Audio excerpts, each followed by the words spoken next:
નમસ્કાર, ગુજરાત ફર્સ્ટ સાથે હું છું ધ્રુવિશા આપની સાથે સમાચારોની શરૂઆત કરીએ। રાજકોટમાં અકસ્માતમાં વિદ્યાર્થીઓનો આબાદ બચાવ થયો। વિદ્યાર્થીઓ ભરેલી બસે જોરદાર અકસ્માત સર્જ્યો।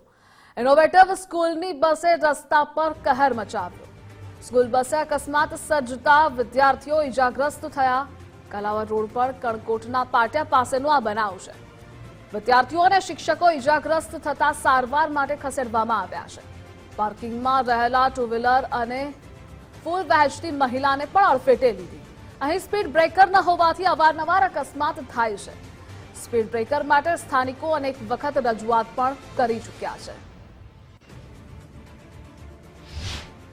રાજકોટમાં ઇનોવેટિવ સ્કૂલની બસ છે તે બેકાબુ બની છે। ડ્રાઈવરની બેદરકારીના કારણે સ્કૂલ બસ છે તે કણકોટના પાટિયા પાસે જે રીતના બોર્ડ છે તેને અથડાઈને ત્યારબાદ સીધી જ જે વીજ પોલ છે ત્યાં અથડાઈને ત્યાં જે ફૂલનો ધંધો કરતા મહિલા છે તેના ઉપર છે આ બસ અથડાઈ હતી ને જે એક્ટિવા ત્યાં પાર્ક કરવામાં આવ્યું હતું તે એક્ટિવા છે તેના પણ દ્રશ્યો જોઈ શકાય છે કે કઈ હાલતમાં છે। આ દ્રશ્યો ઉપરથી જ ખબર પડી જશે કે આ સ્કૂલ બસની સ્પીડ છે તે કઈ પ્રકારની હતી, કારણ કે જે રીતના અહીંના રહેવાસીઓએ કહ્યું છે કે આ બસો છે તે વારંવાર અહીંથી પસાર થાય છે ને બેફામ રીતે સ્કૂલ બસો હોય કે વાહનો હોય તે ચાલતા હોય છે, પરંતુ સદનસીબે જે એક મહાકાય વૃક્ષ છે ત્યાં આવી અને આ બસ છે તે રોકાઈ ગઈ છે। જો આ વૃક્ષ ન હોત તો હજી પણ આ કેટલા લોકોને આગળ લઈ જાત તેવી પરિસ્થિતિ છે તે સર્જાણી હોત, પરંતુ હાલ જે રીતના રાજકોટ તાલુકા પોલીસ પહોંચી છે ને તપાસ પણ હાથ ધરી રહી છે।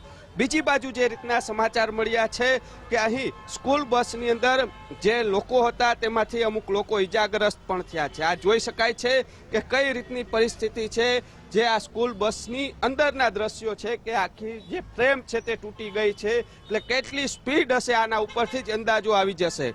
બીજી બાજુ જે ડ્રાઈવર છે તે ક્યાંકથી ઠેકડો મારીને ભાગ્યા હોવાની પણ વાત સામે આવી છે, પરંતુ હકીકત છે તે પોલીસ દ્વારા તપાસ કરવામાં આવી રહી છે। બસની અંદર સવાર લોકો હતા, વિદ્યાર્થીઓ ને એક મહિલા કે જેને શિક્ષક કહેવામાં આવે છે કે પછી કોઈ આયાબેન હતા તે પણ ઇજાગ્રસ્ત થયા હોવાની વિગત સામે આવી છે। બસની અંદર સીસીટીવી પણ લગાવવામાં આવ્યા છે। સીસીટીવી ચકાસણી બાદ જ સાચી હકીકત છે તે સામે આવશે કે બસ કેટલી સ્પીડમાં હતી, પરંતુ સૌથી મોટો સવાલ છે કે સ્કૂલ બસ જે રીતના વિદ્યાર્થીઓ જે રીતના બેઠા હતા અને ત્યારે જ આ પ્રકારની ઘટના બની છે તે કેટલી યોગ્ય છે। કેટલી સ્પીડે બસો ચલાવવાની હોય છે, પરંતુ વારંવાર આ પ્રકારના અકસ્માતને લઈને સ્કૂલ બસ ડ્રાઈવરો છે તે હવે શંકાના દાયરામાં છે, કારણ કે રોડ ઉપર જે બેફામ ચલાવવામાં આવી છે, ન માત્ર હાઈવે ઉપર પરંતુ સિટીની અંદર પણ આ જ રીતના બસો કે પછી નાના સ્કૂલ વેનો છે તે બેફામ ચલાવતા હોય છે અને વિદ્યાર્થીઓના જીવ છે તે જોખમમાં મૂકતા હોય છે। કેમેરા પર્સન કિશોર વાડોલિયા સાથે રહીમ લાખાણી, ગુજરાત ફર્સ્ટ, રાજકોટ। સ્કૂલ બસના ડ્રાઈવરો બેફામ બન્યા છે। રાજકોટમાં ચોંકાવનારી ઘટના સામે આવી છે। કાલાવર રોડ ઉપરની આ ઘટના છે કે જે ટ્રાફિકથી ધમધમતો રોડ છે કે જ્યાં સ્કૂલ બસના ડ્રાઈવરે જે બસ છે તે બેકાબુ બની અને જે એક્ટિવા છે તેને હડફેટે લીધું। એક બેન જે અહીંયા ફૂલ વેચતા હતા તેમને પણ હડફેટે લીધા છે, તેઓ પણ ઇજાગ્રસ્ત થયા છે।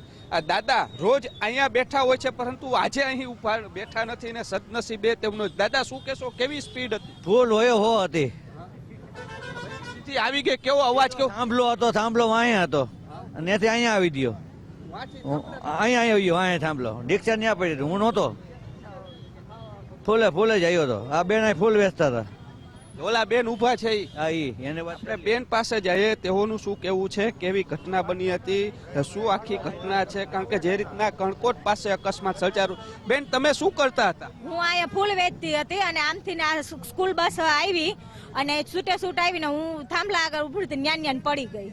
હું બેઠી, કેવી સ્પીડ કેવી હતી બેન? સ્પીડ હતી હો, એટલે કેટલી હોય તો આપણે નથી ખબર, પણ એ આમ આવતી તો છૂટે છૂટે એને શું થયું એ ખબર નથી, પણ થાંભલો ને એ બધું ત્યાંથી લેતો આવ્યો।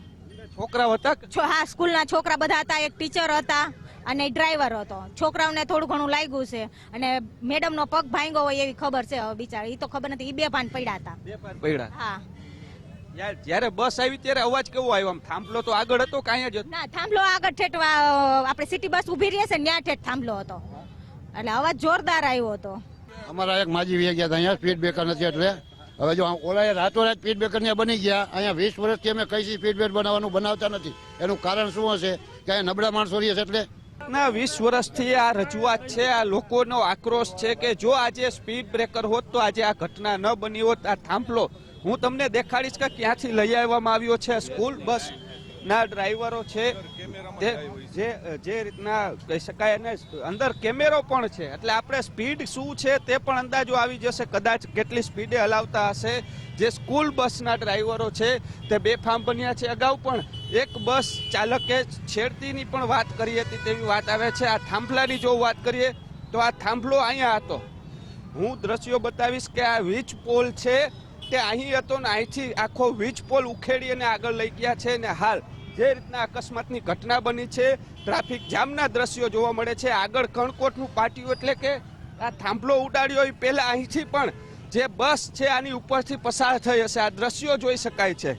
આ કણકોટનું બોર્ડ છે કે જે ગામ આવતું હોય ત્યાં સ્પીડ ઘટાડવાની હોય છે, પરંતુ આજે આ દ્રશ્યો જોઈ શકાય છે.